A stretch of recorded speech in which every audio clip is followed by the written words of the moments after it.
जय हिंद, वंदे मातरम। साथियों, स्वागत है आप सभी का ये आपके अपने यूट्यूब चैनल AK कैंपस और A1 क्लासेज AK सर में।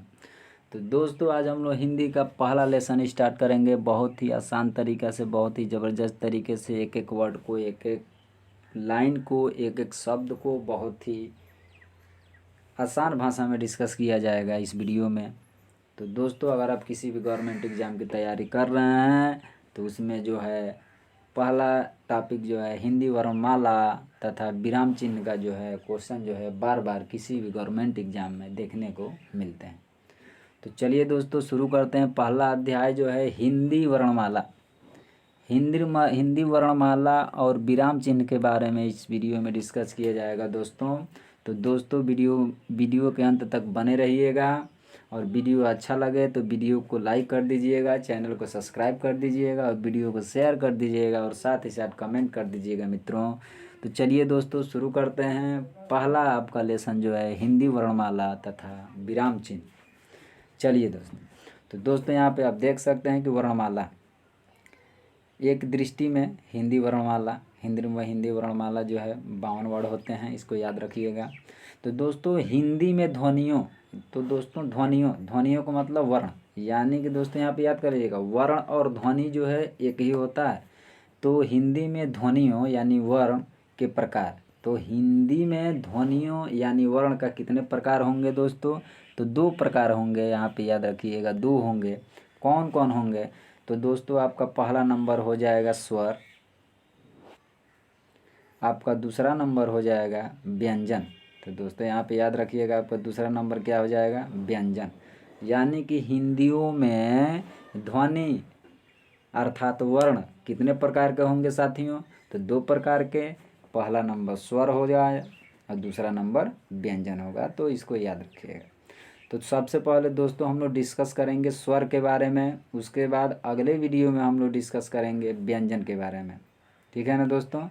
तो सबसे पहले हम लोग किसके बारे में डिस्कस करेंगे इस वीडियो में दोस्तों? स्वर के बारे में। स्वर के बारे में पढ़ेंगे, उसके बाद नेक्स्ट वीडियो में बहुत ही धीरे धीरे और आसान तरीके से हम लोग पढ़ने वाले हैं। चलिए दोस्तों, शुरू करते हैं स्वर। तो यहाँ पे आप देख सकते हैं दोस्तों, यहाँ पे स्वर में दोस्तों हमको क्या क्या पढ़ेंगे? स्वर में देखिए क्या है? अ, आ, ई, उ, री, ए, ऐ, ओ और औ। तो स्वर में दोस्तों यहाँ पे आप देख सकते हैं कौन कौन है? अ, आ, ई, उ, री, ए, ऐ, ओ, औ। यहाँ पे आप काउंटिंग कर सकते हैं। देखिए दोस्तों, 1 2 3 4 5 6 7 8 9 10 11। स्वर में कितने हैं? तो 11। तो चलिए दोस्तों, आगे देखते हैं। स्वर में 11 जो है वर्ण है। तो देखिए यहाँ से, तो दोस्तों आप देख सकते हैं मात्रा के आधार पर। किसके आधार पर? मात्रा के आधार पर स्वर के भेद कितने होते हैं? याद रखिएगा दोस्तों, तो 2 होते हैं। मात्रा के आधार पर कितने स्वर के भेद होते हैं दोस्तों? याद रखिए कितने होते हैं? तो 2 होते हैं। तो दोस्तों यहाँ पे याद रखिएगा कि मात्रा के आधार पर, तो दोस्तों यहाँ पे याद रखिएगा कि मात्रा के आधार पर स्वर के कितने भेद होते हैं? तो 2 होते हैं। इसको याद रखिएगा दोस्तों, एग्जाम में पूछा जा सकता है कि मात्रा के आधार पर स्वर के कितने भेद होते हैं? तो 2 होते हैं। तो आइए देखते हैं कौन कौन 2 भेद होते हैं। तो यहाँ पे आप देख सकते हैं 2 भेद जो है कौन कौन है? ह्रस्व स्वर, लघु स्वर या मूल स्वर। कितने हैं? तो 4 हैं। तो दोस्तों इसको याद रखिएगा कि ह्रस्व स्वर या लघु स्वर या मूल स्वर कितने होंगे? तो 4 होंगे। और ये भी याद रखिएगा दोस्तों, ह्रस्व स्वर, लघु स्वर और मूल स्वर जो है एक ही होते हैं। दूसरा नंबर आपका है दीर्घ स्वर, गुरु स्वर। तो दोस्तों याद रखिएगा इसको कि दीर्घ स्वर और गुरु स्वर जो होते हैं ये दोनों एक ही होते हैं और इन्हीं को संधि स्वर भी बोला जाता है दोस्तों। दीर्घ स्वर, गुरु स्वर को संधि स्वर भी बोला जाता है। और संधि स्वर चाहे दीर्घ स्वर चाहे गुरु स्वर कितने होते हैं? तो याद रखिएगा 7 होते हैं। कितने होते हैं दोस्तों? 7 होते हैं। तो चलिए हम लोग ह्रस्व स्वर, लघु स्वर और मूल स्वर के बारे में हम लोग डिस्कस करेंगे और जानेंगे कि ये कितने होते हैं। तो 4 होते हैं। तो कौन कौन होते हैं? तो आइए देखते हैं कौन कौन होते हैं साथियों। तो यहाँ पे कौन कौन होते हैं मूल स्वर? दोस्तों याद रखिएगा, अ होता है, ई होता है, ऊ होता है और री होता है। इनको क्या बोला जाता है दोस्तों? मूल स्वर बोला जाता है।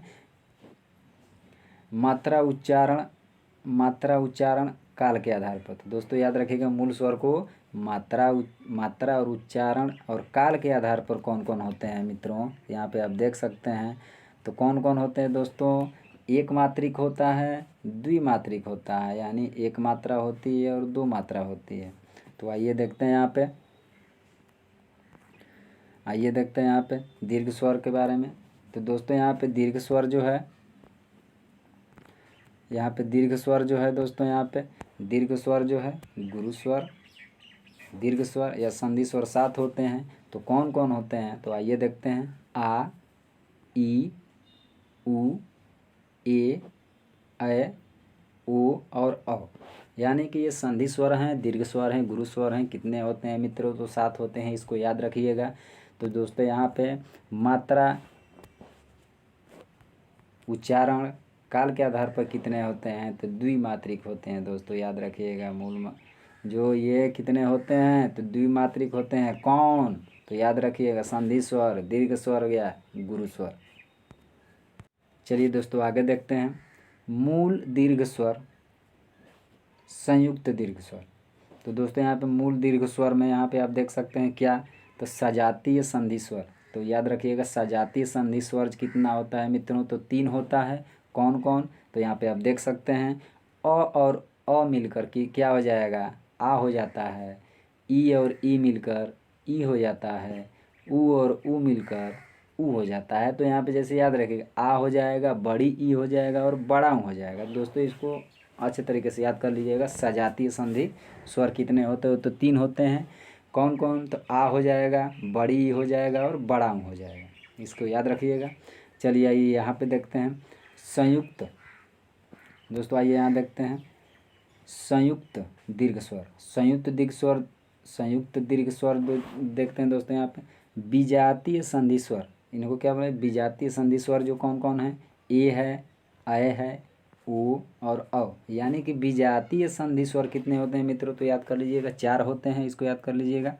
देखते हैं आइए कौन कौन होता है। तो यहाँ पे अ और ई मिलकर क्या बनाते हैं? तो ए बनाते हैं। अ और उ मिलकर क्या बनाते हैं? तो ओ बनाते हैं। अ और ए मिलकर क्या बनाते हैं? ऐ बनाते हैं।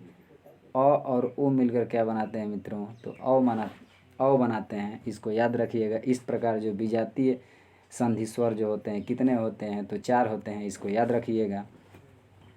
आइए दोस्तों देखते हैं आगे। दोस्तों यहाँ पे आगे जो है अयोगवाह। अयोगवाह दोस्तों अन और अह अयोगवाह होते हैं। और वर्णों की संख्या इनकी कितनी होती है? तो 2 होती है मित्रों। बहुत ही इंपॉर्टेंट ये क्वेश्चन है, इसको याद रखिएगा बहुत ही ज़बरदस्त तरीके से कि अयोगवाह वर्णों की संख्या कितनी होती है। क्वेश्चन में दोस्तों यहाँ पे पेपर में पूछेगा, पेपर में डायरेक्ट क्वेश्चन पूछता है कि अयोगवाह वर्णों की संख्या कितनी होती है मित्रों? तो याद रखिएगा 2 होती है। तो कौन कौन? तो अन और अह होती है।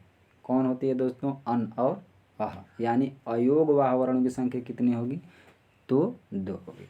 आइए अयोगवाह के बारे में हम लोग देखते हैं मित्रों। यहाँ पे अयोगवाह के बारे में कुछ देखते हैं, जानकारी प्राप्त करते हैं। देखिए अयोगवाह हिंदी वर्णमाला के अनुसार दोस्तों जो अंक की मात्रा जो होती है हिंदी वर्णमाला के अनुसार, यानी अंक की मात्रा जो होती है तथा विसर्ग, यहाँ पे आप देख सकते हैं अंक की मात्रा तथा विसर्ग दोस्तों यहाँ पे अह के बगल में जो लगाए जाते हैं, दो बिंदु डॉट लगाते हैं, ये अह है, को अ का आधार लेकर अन तथा अह के रूप में दिखाया जाता है। तो दोस्तों याद रखिएगा, हिंदी वर्णमाला के अनुसार तथा विसर्ग को अ का आधार लेकर अन और तथा अह के रूप में दिखाया जाता है।